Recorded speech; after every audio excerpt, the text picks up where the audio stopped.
I never imagined I'd start my new life under threat of arrest. When I bought the house on Red Oak Trail, I thought I was finally escaping the noise and grind of city life. The property was a modest ranch-style home nestled near the edge of a wooded area, with a broken fence, a creaky barn, and just enough wildflowers out front to make me feel like I'd stepped into a dream. I'd spent 12 years as a trauma nurse in Atlanta, saving every cent for a place like this. Somewhere quiet, somewhere I could breathe. On my first visit, I fell in love instantly. The pine trees surrounding the property gave it a natural sense of privacy. And even though the house needed work, it had soul. I closed fast, wired the money, and drove down with my rescue dog. Baxter, in the passenger seat of a borrowed moving van. I didn't think anything of the large metal sign at the subdivision entrance that read, Cedar Hollow Community, upholding neighborhood values. It sounded harmless enough. But I should have paid attention to the small print underneath managed by the CHRC. At the time, I had no idea what that meant. I would soon learn. The first person I saw when I arrived was her middle-aged, stiff posture, perfectly ironed beige slacks, and a haircut you could set your watch to. She was standing on her porch across the street with her arms crossed. I gave her a polite wave as I parked the truck in my gravel driveway. She didn't wave back. I figured maybe she was having a rough morning. I unloaded a few boxes, took Baxter out for a stretch, and when I looked back across the street, she was still there, glaring like I'd stolen her parking space. The next morning, she was at my door. "You can't just park that eyesore in the drive," she said, nodding toward my van. "This is a controlled neighborhood. I'm just moving in," I said, smiling. "I'll have it gone by tomorrow." She didn't smile back. Rules are rules. You should have reviewed the CHRC guidelines. I'm Marla Givens, acting president. That was the first time I heard of the CHRC, the Cedar Hollow Residential Council. I nodded slowly. "Thanks. Marla, I'll make sure the truck's gone by evening." She stared for a second longer than necessary before she turned on her heel and walked off. The warning started the next day. A letter on my porch with no stamp or signature. "You are in violation of CHRC Code 3.12 Visible Clutter. Remove all non-essential items from porch within 24 hours. I had 2 chairs and a potted plant." That was it. I thought maybe it was a mistake. I ignored it. 2 days later, my flower bed was torn up, soil scattered, stems snapped. Baxter barked so much that night I barely slept. The following morning, another note appeared, this time tucked into my mailbox. "We're watching. You're not above the rules." I felt sick. I didn't know who he was, but I had my suspicions. I emailed the realtor. I checked the county website. I even called a friend who used to work in real estate law. "CHRC," she asked. "Never heard of it." "Are you sure it's not a fake HOA?" That's when the bottom dropped out. I requested a copy of the bylaws from the county clerk's office and found no registered HOA or council listed for Cedar Hollow. Whatever Marla was running, it wasn't legal. I printed out the documents and taped a copy to my window. No soliciting. No unregistered associations. That afternoon, someone egged my front door. By the weekend, I'd had enough. I installed 2 outdoor cameras and a motion light. The footage that night showed Marla pacing at the edge of my lawn around midnight, holding a flashlight and clipboard. I called the sheriff. When Deputy Hall showed up, he looked tired, but listened patiently. I showed him the notes, the footage, the missing plants, the lack of legal HOA documents. "You've got a problem, neighbor," he said finally.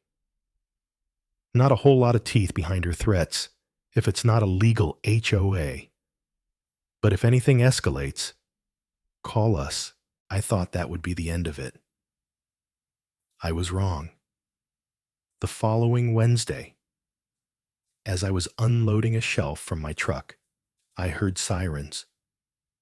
2 patrol cars sped up the street and came to a stop directly in front of my house. Officers jumped out. One pointed at me. "Step away from the vehicle. Hands visible." I froze. Baxter started barking like mad from the porch. My heart dropped. "What's going on?" I shouted. "We received a report of stolen property being unloaded at this address." I blinked, stunned. This is my house. Marla was across the street again, phone in hand, fake crying. That's her. She doesn't belong here. I never saw her by the house. The deputy who'd come before Hall stepped out of one of the cars. He took one look at me and sighed. "It's her again," he said to the other officer. I showed them my ID, my deed, even the confirmation emails from the closing. Hall pulled Marla aside. They spoke for several minutes. She looked furious, arms flailing, eyes wide. Eventually, the officers left. No apology, no charges, just embarrassment and rage burning behind Marla's pressed lips. The next morning, a dead possum was stuffed inside my mailbox. That was the last straw. I called an attorney. Her name was Ava Delgado, and she specialized in property harassment and HOA fraud. Within 2 days, she filed cease and desist letters, contacted the county about the false HOA, and began preparing a harassment complaint. Ava was relentless. She sent a request to the county to verify all filings under Cedar Hollow Residential Council. It came back empty. The HOA Marla claimed to lead hadn't existed for over 8 years. The old board had disbanded, and the records hadn't been updated since.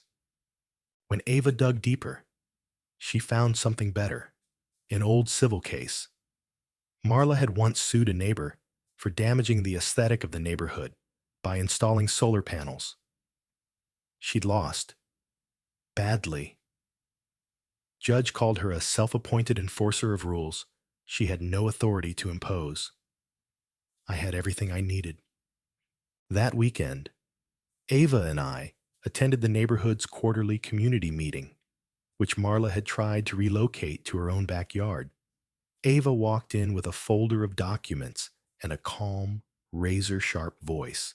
"Ladies and gentlemen," she began, "my client, Miss Reese Harper, is the legal owner of 1715 Red Oak Trail.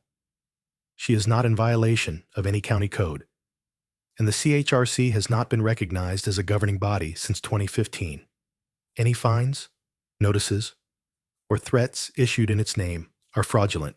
Marla tried to interrupt, but Ava continued.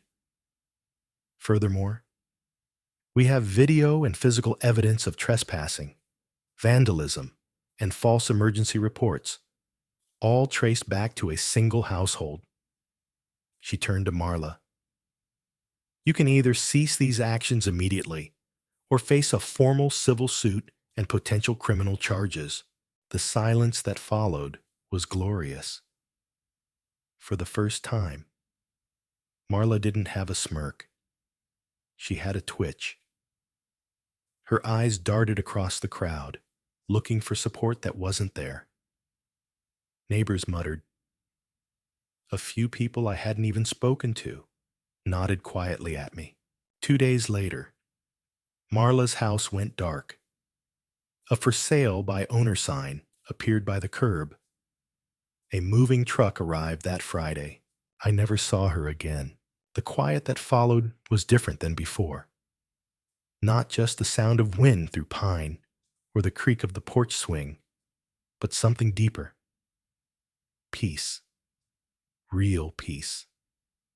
I still get the occasional notice about trash pickup or holiday events, but they come from a volunteer committee, not a pretend president with a grudge. And every evening, when the sun dips behind the trees and Baxter curls up by my feet, I remind myself the scariest threats don't always come with warnings. Sometimes they come with clipboards and fake authority. But if you stand your ground, if you push back with truth, even the most persistent Karens eventually run out of lies